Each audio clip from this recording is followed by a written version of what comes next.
Twitter को भारत में मिलने वाला लीगल प्रोटेक्शन भारत सरकार ने छीन लिया है। भारत सरकार द्वारा बार बार दी गई चेतावनी के बाद भी ट्विटर नए आईटी नियम मानने को तैयार नहीं था, जिसके बाद भारत सरकार को लेना पड़ा एक्शन।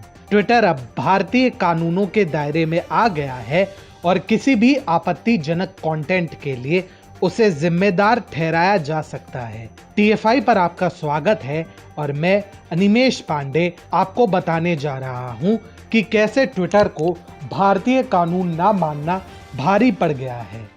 भारत सरकार से लगातार पंगा लेने की प्रवृत्ति अब माइक्रो ब्लॉगिंग साइट ट्विटर को भारी पड़ गई है। मोदी सरकार द्वारा लागू किए गए नए आईटी नियमों का अनुपालन ना करने को लेकर ट्विटर अपनी जिद पर अड़ा था, लेकिन अब भारत सरकार ने उससे सभी तरह के सुरक्षा अधिकार छीन लिए हैं।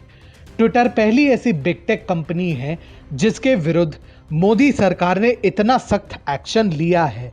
यही नहीं, अब यदि कोई भी व्यक्ति कुछ भी आपत्तिजनक बात ट्विटर पर लिखता है तो उसका जिम्मेदार ट्विटर को माना जाएगा और उसके विरुद्ध आईपीसी की धाराओं के अंतर्गत कार्रवाई की जाएगी। दरअसल भारत सरकार द्वारा बनाए गए नए आईटी अधिनियम 25 मई 2021 से लागू हो गए थे।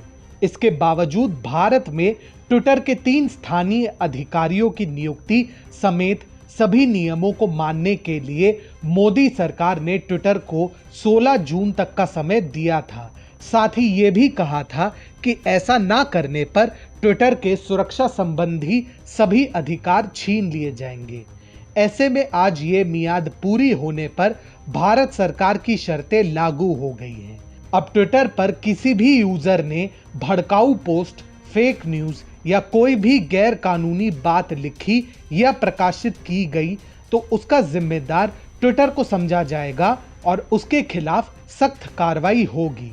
गौरतलब है कि आईटी नियमों को अभी तक ना मानने वाले ट्विटर के विरुद्ध मोदी सरकार की कार्रवाई एक उदाहरण है, क्योंकि अभी तक मोदी सरकार ने ये कार्रवाई किसी अन्य सोशल मीडिया प्लेटफॉर्म या बिग टेक कंपनी पर नहीं की है।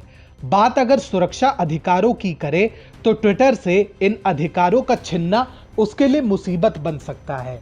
साइबर लॉ एक्सपर्ट्स बताते हैं कि आईटी एक्ट की धारा के अंतर्गत सोशल मीडिया प्लेटफॉर्म को लीगल प्रोटेक्शन मिलता है। इसमें किसी भी आपराधिक गतिविधियों के लिए कंपनी की जिम्मेदारी नहीं होती, लेकिन अब इसके खात्मे के साथ ही अगर किसी कानून का उल्लंघन होता है तो उसके लिए ट्विटर इंडिया हेड की जिम्मेदारी होगी। इस मामले में भले ही भारत सरकार ने कोई नया बयान ना जारी किया हो, लेकिन सरकार द्वारा दी गई पुरानी मियाद खत्म होने के साथ ही उसकी शर्तें लागू हो गई है। ऐसे में अब ट्विटर पूर्णतः भारतीय कानूनों के घेरे में आ गया है।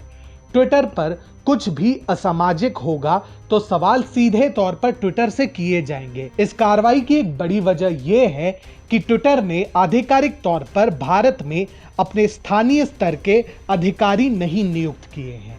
इतना ही नहीं, कंपनी ने आईटी एक्ट के नए नियमों का पालन करने की पुष्टि भी नहीं की है, जबकि अन्य सोशल मीडिया प्लेटफॉर्म्स चरणबद्ध तरीके से सभी नियमों को धीरे धीरे पालन करने का दावा कर रहे हैं। ट्विटर ने इस मामले में कोई कर्मचारी नियुक्त नहीं किया, बल्कि लॉ फर्म के वकील को ही अपना अधिकारी बता दिया, जिस पर भारत सरकार ने आपत्ति जाहिर की थी।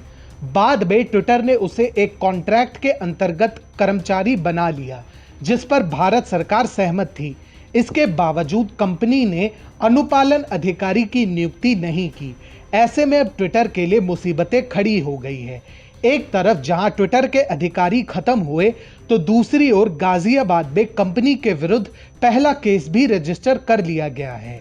ऐसे में अब ट्विटर के लिए भारत में बिजनेस करना दिन प्रतिदिन मुश्किल होता जाएगा, क्योंकि नियमों का अनुपालन ना करने पर भी उसका रवैया अड़ियल ही है और मोदी सरकार ने इस रवैये पर ही ट्विटर को अब तक का सबसे बड़ा झटका दे दिया है।